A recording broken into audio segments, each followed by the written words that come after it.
Jadi masalah stunting ini harus diperhatikan oleh pemerintah karena kecerdasan dari negara kita yaitu dari masalah hal seperti ini. Yang rumah gizi sangat dominan karena kalau kurang perhatian dari pemerintah itu gimana kecerdasan ke depannya, karena bapak kecerdasannya. Ayo saling peduli, saling mengajak, baik pemerintah, baik sekitar kita semua ada rasa kepedulian terhadap dari masa-masa yang dibilang masa-masa remaja, masa-masa ibu hamil, sampai timbulnya nanti anak yang cerdas. Anak cerdas itu karena kurang peduli sama siapa kalau seperti itu, kalau tidak ada kepedulian dari kita, dari masyarakat, bahkan dari pemerintah. Itulah tugas utamanya. Ayo kita tuntaskan, kita basmi adanya stunting supaya di daerah kita ini stunting ini bersih. Terima kasih, saling peduli.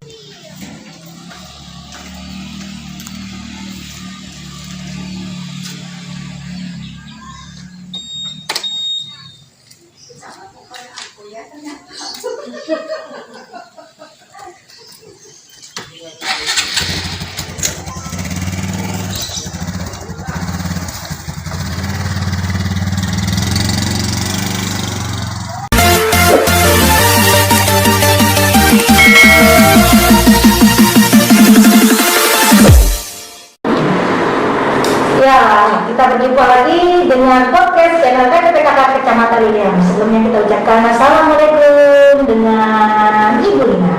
Waalaikumsalam warahmatullahi wabarakatuh, Bu Ratna dan Bu Camat. Iya, podcast ini saya selalu didampingi dengan Ketua TPPKK Kecamatan Liliang, itu Bu Lidi.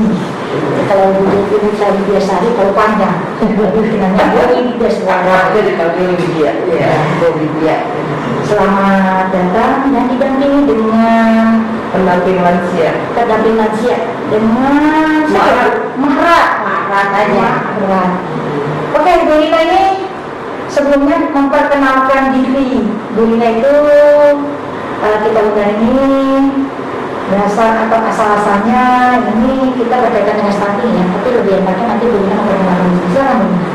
Oke, bismillahirrahmanirrahim. Assalamualaikum warahmatullahi wabarakatuh. Waalaikumsalam. Perkenalkan, saya Lina Marlina dari Aisyah, pimpinan daerah Kabupaten Bogor. Kebetulan posisi saya di Ketua Majelis Kesehatan Aisyah dan alhamdulillah juga diamanahi dengan menjadi Ketua Koordinator Rumah Gizi Aisyah. Koordinator Rumah Gizi Aisyah di Kabupaten. Majelis Kesehatan bukan Majelis Taklim. Jadi Majelis Taklim ini maksudnya bisa dikasih gambaran yang itu majelis. Biasanya saya kalau saya tahu kan Majelis Taklim ya Bu ya. Nah ini Majelis Kesehatan. Jadi memang istilah majelis itu di organisasi kami memang bagian gitu Bu, hanya memang mungkin lebih didekatkan lagi ke majelis karena memang mungkin lingkup kerja kami ada di sekitar, bisa di majelis taklim atau bisa di mana itu yang memang lingkungannya ada lingkungan ibu-ibu atau lingkungan bisa merapat ke dinas atau kemanapun itu. Jadi majelis itu perkembangan dari keilmuan gitu. Oke, yang mau ditambahkan dengan bicara langsung nih untuk pertanyaan. Ini kan masalah stunting ya Bu ya, sama di kabupaten yang mungkin ada pertanyaan untuk dari Bu Lidi terhadap Bu Lina. Ya, terima kasih. Bu Lina, sehat tahu ya. Alhamdulillah. Luar biasa ya. Bahagia sekali bisa berjumpa dengan ibu-ibu hebat. Yang hebat itu Biasanya kalau kita manggil kan narasumber itu yang hebat-hebat. Iya. Sama-sama Bu, kita kan sama-sama ibu yang hebat. Jadi Amin. apa namanya? Madrasatul Ula untuk anak-anak kita. Gitu. Amin. Ya. Amin Ibu. Ya, Bu Lina. Bu Lina sebagai Majelis Kesehatan tadi ya, Ya. di Kabupaten Bogor. Nah, apa sih yang dimaksud dengan stunting ini? Kan kita dulu ya stunting ya. Nah, bukan saya nggak tahu nih, saya juga kan ingin penjelasan yang lebih detail dari Bu Lina. Gimana dengan stunting?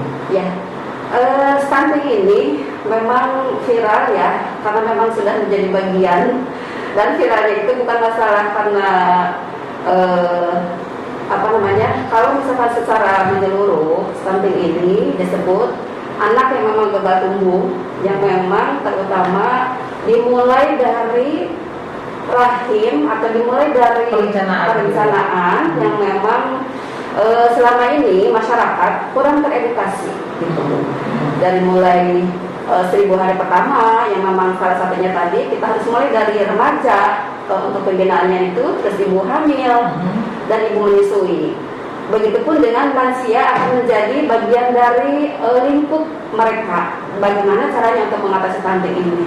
Seperti ini gagal tumbuh yang memang dimulai dari usia 0 bulan sampai usia 2 tahun. Yang disebabkan dari kekurangan gizi secara kronis. Jadi kronis ini sekian lama, Bu. Gitu. Jadi yang dikatakan stunting itu kategorinya seperti apa? Ya, kita bisa lihat dari mulai ibu hamil. Ibu hamilnya ini PEG disebutnya. PEG ini kekurangan energi kronis yang bisa diukur dari lingkar lengan atas yang sekarang bisa dari kurang dari 23,5 gitu. Terus Kurang dari 23,5 dari 2,5 lingkar. Itu dilihat dari berat badan, tinggi badan berpengaruh dengan lingkar. Bisa, Bu. Bisa. Kalau misalkan usia kehamilan misalnya dari 0 bulan biasanya harus naik sampai 9 bulan itu antara 10 sampai 15 kilo misalnya si ibu hamil. Nah, kalau rata-ratanya di bawah itu bisa akan kelihatan. Pas lahirnya itu misalnya anak di bawah 2.500 gram. Jadi anak sudah kelihatan, Bu. Tinggi badannya kurang dari 50 atau 48 cm. Tingginya kurang dari 50 dengan umur berapa itu? Pas lahir. Iya. Pas lahir. Jadi kurang dari 48 cm. Batas sampai dikatakan stunting itu sampai umur berapa ya? 2 tahun. Karena memang usia-usia ini jadi usia emas itu sebenarnya dari mulai 0 bulan, Bu. 0 bulan dari rahim. Yang disebut 1000 HPK itu, 1000 kehidupan pertama gitu ya, sampai 2 tahun. Jadi kalau memang batas stunting itu sampai 2 tahun, berarti nanti ada proses dia pengobatan, terus mungkin ada supaya menaikkan yang tadi dikurang dikatakan masalahnya itu kan dari tinggi, kurang berat badan, ya. Setelah misalkan hampir 2 tahun itu berarti menentukan itu berarti kalau memang 2 tahun gagal nih, berarti udah dong, berarti gagal dia akan perkembangannya ya mungkin benar-benar dikatakan anak yang kurang gizi nanti ya disebutnya. Karena memang mungkin, Bu, kenapa harus 2 tahun? Jadi memang usia-usia di bawah 2 tahun itu masih bisa diperbaiki dari gizinya. Nah, makanya ini pemahaman kita kepada masyarakat yang memang masih minim. Bagaimanapun itu kita akan menyalahkan siapa selain kita sebagai perempuan yang memang selama ini sampai di mana sih edukasi kita kepada ibu-ibu. Nah, kenapa harus 2 tahun? Karena memang di bawah usia 2 tahun ini masih bisa diperbaiki dengan support makanan yang bergizi, terutama kebutuhan proteinnya itu yang memang harus double protein, Bu. Kalau misalkan ada protein hewani dan nabati, ada daging, ada tempe, misalnya gitu. Malah kalau stunting ini tidak dianjurkan untuk banyak makan sayuran. Oh, tidak dianjurkan Karena seratnya ini akan mengganggu, Bu. Dia akan langsung menyerap. Nah, itu kalau protein akan menyerap, tapi kalau sayuran dia akan sebagai zat pengatur. Dia akan langsung membawa ke belakang gitu. Iya. Kalau ya di rumah gizinya tentunya ya. Apa sih kiat-kiat yang ibu bisa sampaikan untuk para ibu-ibu yang anak-anaknya terkena dampak stunting?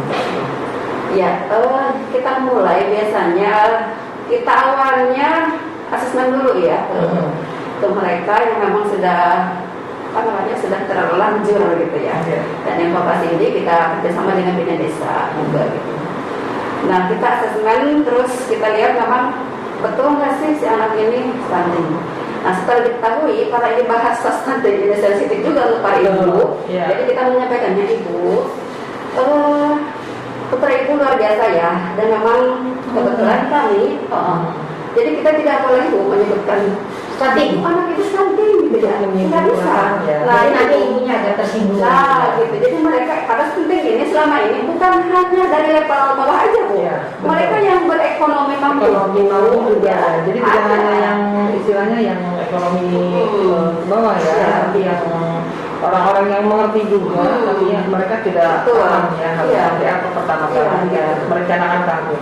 Jadi memang kita sampaikan seandainya ibu mengizinkan, karena kami di Aisyah punya rumah gizi, jadi nanti sekitar sekian hari misalnya, karena kita ada beberapa treatment, Bu. Selama kami di satu desa misalnya 4 tahun menjalankan, jadi treatment itu kita dengan 5 cara. Pertama kita door to door dengan sekian macam makanan. Maksudnya door to door berarti keliling-keliling Iya. rumah. Yang utamanya yang ditujuan pertama adalah yang kena stunting ya. Iya betul ya. Dan yang sesuai dengan informasi dari bidan gitu ya. Kita door to door dengan 5 cara, dan yang efektif itu yang mana gitu. Kalau misalkan yang sebulan sekali kita lihat tidak efektif, karena memang untuk stunting ini tidak sepintas, jadi harus kontinu. Ya, setelah sebulan sekali kita tidak ada hasil, 2 pekan sekali. Kenapa tidak ada hasil? Karena memang makanan itu tidak terkonsentrasi untuk anak itu sendiri, jadi dibantu oleh keluarga yang lain gitu. Setelah 2 minggu sekali kita tidak berhasil, kita ke seminggu sekali. Nah, seminggu sekali pun tidak berhasil, kita ke 2 hari sekali. 2 hari sekali kita membawa menu makanan untuk 2 hari.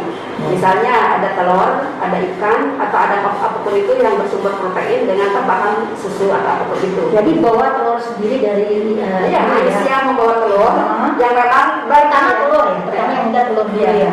Iya, telur. Nanti kita berikan caranya bagaimana kan gitu. Yang 2 hari ini, Bu, efektif, Bu. Tapi yang lebih efektif lagi, kita dengan pendekatan positive deviance, gitu namanya. Jadi positive deviance ini satu cara untuk mentreatment baik yang anak stunting atau yang kurang gizi, terutama di lingkungan anak stunting selama 10 hari. Itu batas waktu yang 10 hari. 10 hari ya. Treatment Ya, itu. harus continue itu 10 hari, tidak boleh terputus. Nah, itu cara yang kita sudah laksanakan. Jadi pertama diawali dengan kunjungan door to door Iya. 11 kali. Betul. Kalau nggak berhasil 3 minggu sekali atau 2 minggu sekali. Nggak berhasil 1 minggu, nggak berhasil 2 hari sekali. 2 hari.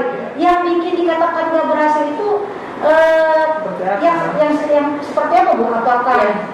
Nah, yang disebut tidak berhasil itu gini, kita kan melihat motorik anak-anak juga ya, jadi tidak hanya sekedar dia harus berat badannya harus naik gitu, tapi keceriaan anak, motoriknya anak-anak juga itu kita nilai gitu.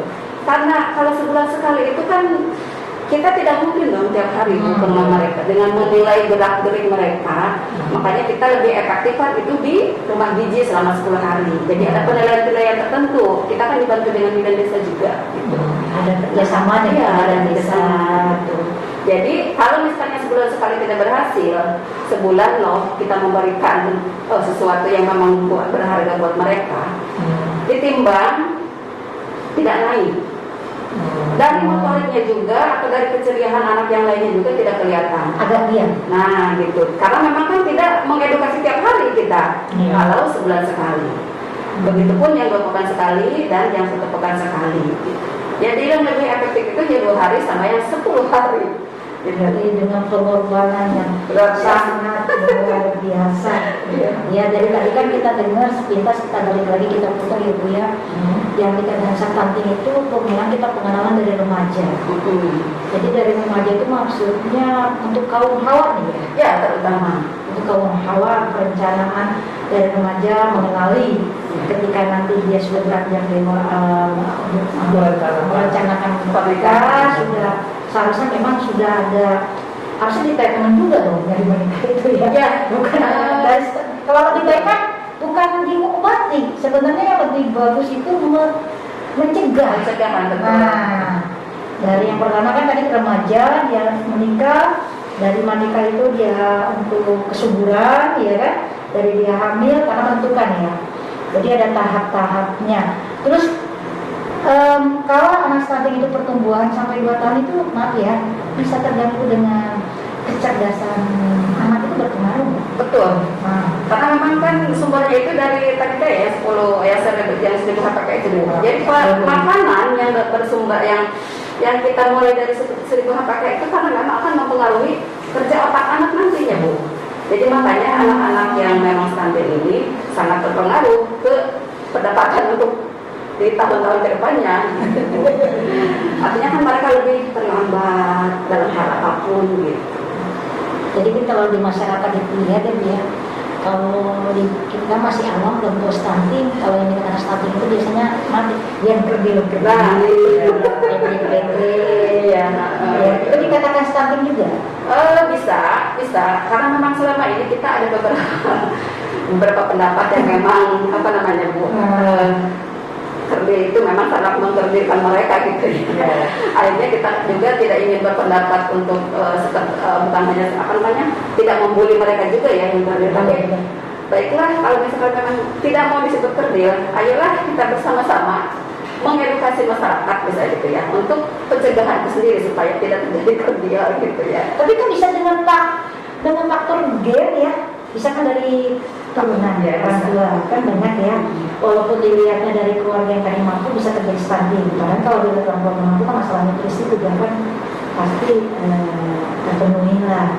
Jadi yang pertama jadi stunting itu bisa dari gen. Kalau udah dari gen itu stunting juga nggak bisa juga kan yang berbeda seperti itu kan. Dan yang kita yang dari Bu Lina hadapi sekarang adalah stunting yang bukan hanya orang yang mati ya, yang kerdil-kerdil. Jadi dari tinggi berat badan anak itu yang bisa jadi ukur yang tidak sesuai, tidak normal. Dan jadi tadi 1000 hari pertama. Dan pahitnya nih, kalau dalam 2 tahun nggak berhasil, berarti sudah gagal ya rencana itu. Ada kan nggak selalu menyakit dong, nggak selalu sakit kan? Kan pasti mengalami kan, sudah dicoba nih dalam 1000 KPK itu, tapi tidak ada perubahan. Nah itu tuh ada apa dari ini tantangan ya yang banyak tindakan dari Bu Ina sebagai yang tadi bilang stunting moderator itu ya. Nah Ya, kalau misalnya sudah terlanjur, ya sudahlah, bagaimana gitu ya. Untuk kedepannya, mari kita mengedukasi anak-anak remaja, terutama yang perempuan, Ibu. Anak-anak perempuan kan, apa namanya, mereka reproduksinya, menyiapkan reproduksi. Nah, untuk menyiapkan reproduksi ini, terutama kita harus mulai dari pola makan, pil tambah darah, atau FE itu ya. untuk remaja nih, untuk remaja. Remaja perempuan. Sebenarnya laki-laki juga sebagai sumber yang memang menjadi sumber kan laki-laki harus sudah terpapar edukasi ini. Karena bisa juga dari hormon yang tidak sehat atau tidak subur, Betul. yang dipaksakan. Harusnya memang dari kandungan harus yang dipaksakan untuk dilahirkan. Karena kalau Ya itu karena, nah itu tadi tuh ya, memang harus mulai dari pembibitan sendiri gitu yang memang harus bagus, kualitas sperma atau Kalau ketika bibitnya itu kurang bagus, kita merencanakan kehamilan dengan asupan gizi atau nutrisi yang baik tentunya ya, gitu. Dan selalu ke posyandu gitu ya, memeriksakan diri kehamilannya seperti apa kan, dari mulai kehamilan juga kan sudah bisa terlihat. Betul. Ya anak itu akan lahir normal kan, baguskah gizinya, seperti itu kan Bunda ya. Makanya kalau pas hamil itu kita harus benar posyandu selama minimal 3 kali selama kehamilan, trimester berapa gitu ya. Jadi dari pas hamil untuk rajin ke posyandu ya. Karena rata-rata orang kan yang ibu hamil malas ke posyandu. Malas karena memang mereka pengetahuan ya Bu pada dasarnya. Karena memang kurang terpapar dengan pengetahuan itu sendiri bahwa kesehatan perempuan itu bukan hanya untuk perempuan saja, tapi ada satu anak atau satu generasi yang nanti akan menggantikan kita gitu. Jadi gini, kalau misalnya di Quran itu barang siapa, paling tidak kita pertama untuk menyiapkan itu saling mengingatkan untuk saling memelihara. Di surat Al-Maidah ayat 32 kalau tidak salah. Di surat An-Nisa ayat 9 gitu. Hendaklah kamu takut meninggalkan generasi yang lemah. Itu Bu. Nah, untuk meninggalkan generasi yang lemah ini bagaimana? Paling tidak dengan pengetahuannya harus ditingkatkan. kualitas ekonomi itu kan yang memang harus lebih dikuatkan gitu. Jangan sampai menyerah di rasio lemah. Nah, terutama tadi dengan gizinya salah satunya peningkatan ekonomi. Nah, selama ini kekurangan gizi itu kenapa? Yang paling dominan itu karena gizi, itu karena pengetahuan dan ekonomi Bu, terutama yang paling tinggi. Nah, kesananya ada masalah sanitasi yang memang kurang. Oh, berarti untuk pengenalan masalah stunting atau dari awal itu dari pengetahuan dan masalah ekonomi yang utamanya yang adalah yang pertama dari pengetahuan. Jadi mengenal dari tugas Bina ini dengan tim-timnya mensiarkan, menerangkan tentang terjadinya pencegahan stunting ya dari masa remaja. Berarti yang Bu Lina lakukan selain tadi door to door, kalau untuk terhadap remaja, kalau door to door itu kan bagi-bagi anak yang sudah kena stunting. Pencegahan remaja. Nah, untuk pencegahan ya. Biasanya Bu Lina lakukan ini seperti apa? Ya, kita selain rumah gizi, karena di rumah gizi ini kita include ya ada tribina keluarga Bu. Tribina. 3 binaan keluarga, ada bina keluarga balita, bina keluarga remaja, dan bina keluarga lansia. Nah, ini pola asuh ini akan berputar di sini Bu. Begitupun dengan pola asuh gizi. Pola asuh gizi yang baik itu akan berputar di sini karena pengaruh bicara nenek misalnya. Nenek itu akan berpengaruh Bu. Pola asuh nenek itu akan berpengaruh besar dan akan membuat si anak itu apakah lebih baik kesehatannya atau kualitas IQ-nya apakah akan lebih baik atau dia akan lebih menurun. Nah, ini kemampuan ibu sendiri yang memang harus ditingkatkan.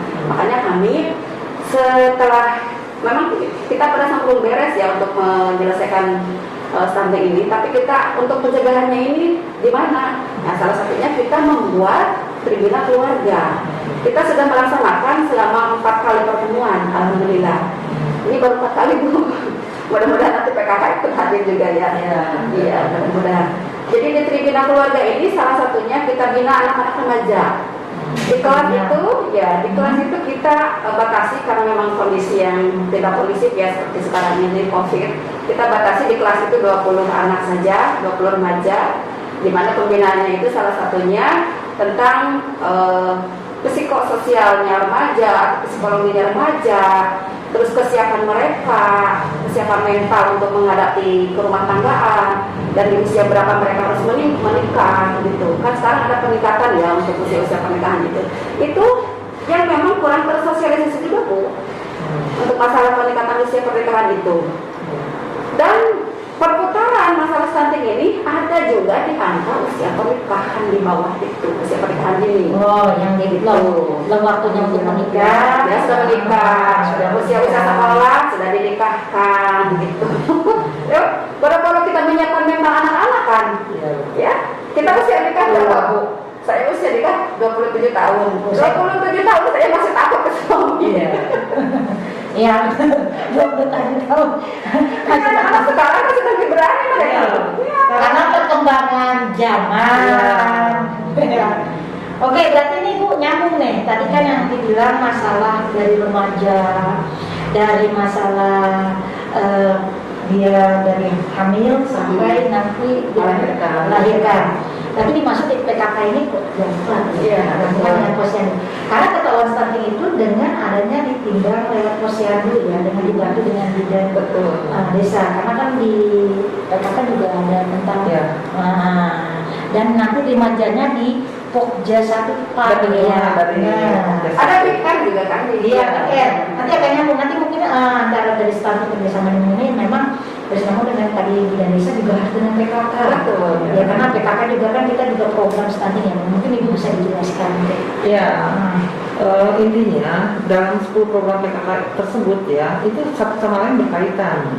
Ya, ketika sekarang kita anak remaja diberikan penyuluhan oleh Komite 1 tentunya ya, masalah perkawinan yang baik itu usia berapa gitu ya. Nah, terus reproduksi. Mereka itu jangan hanya berpikiran hanya untuk senang sesaat gitu ya. Terus ketika dia hamil, mereka anak-anak remaja itu hamil, mereka belum tahu apa sih makanan yang harus asupan gizi atau nutrisi yang baik ya. Tentunya mungkin kalau anak-anak yang salah asal kenyang makan cilok, lagi hamil makan cilok, nilai gizinya mana? Betul. Gitu kan, ya. Sebelah atau Sebelah gitu ya.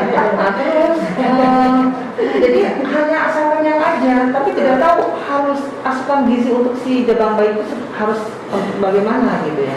Nah, terus masuklah ke posyandu. Mereka hanya sekedar timbang, ya, disuntik apa gimana gitu.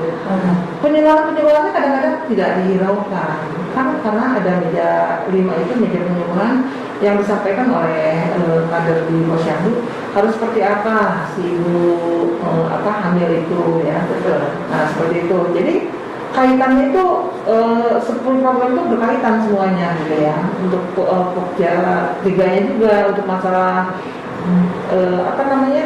asupan gizinya seperti bagaimana gitu. Nah paling tidak untuk rumah gizi yang sudah katanya kalau udah terlanjur mau gimana lagi gitu ya. Ada bahasa seperti itu. Ketika anak pertama dilahirkan dalam keadaan kondisi stunting, mungkin ketika dia sudah tahu seperti itu, ada namanya penyuluhan ya dari rumah gizinya untuk mengetahui dan memberikan contoh. Nih, anak pertama sudah seperti ini, kalau juga kan kedepannya anak yang keduanya jangan sampai ya. Kalau mau dibilang aib, orang-orang juga kalau dibilang stunting kayaknya seolah kayak gimana gitu ya. Betul. Nah, tapi sebenarnya itu bukan aib, itu bisa kita perbaiki ya, kita perbaiki. Apalagi dari yang 1000 hari pertama kelahiran ya, kita memberikan asupan gizi lagi gitu ya, yang baik ya, supaya pertumbuhannya lebih baik lagi. Nah tadi kalau tidak ada tidak ada perubahan ya. Nah sekarang di rumah gizi tersebut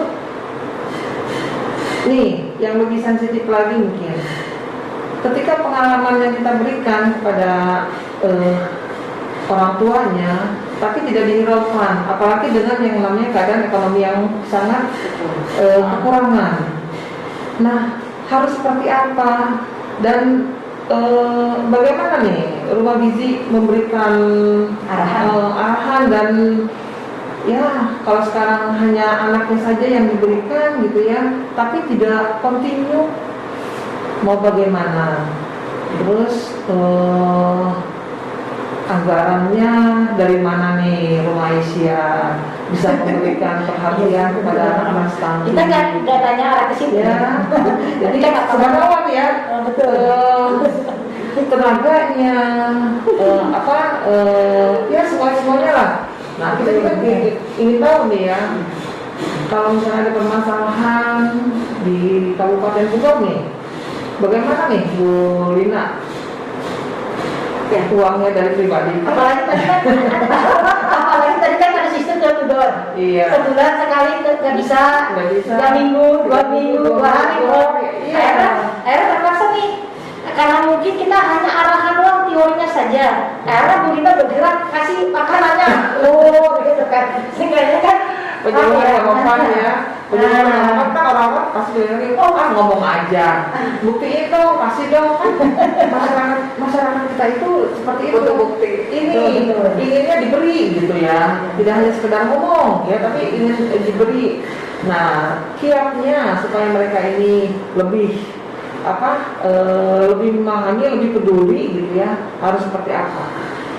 Ya, sebagaimana sudah dilakukan oleh Asia, salah satunya dengan kita dengan positif GT ya, itu pendekatan untuk satu perubahan gitu ya.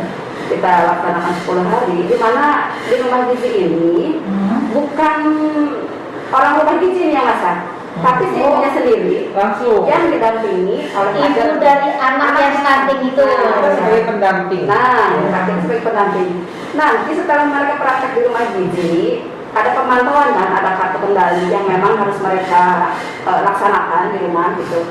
Apa yang sudah dikerjakan di rumah gizi, mereka harus kerjakan gitu Bu. Nah selama ini prakteknya itu bagaimana? Kalau misalnya mereka hanya sekedar hanya dikasih saja, itu kan berarti mengumpulkan mereka juga gitu. Mengandalkan lah. Mengandalkan gitu. Terus tadi ya masalah anggaran, alhamdulillah Allah itu lebih kaya ya. Amin. Gitu. Mudah-mudahan, dan terutama ini Ibu sendiri, Bu Ratna yang menjadi support buat kami juga salah satunya.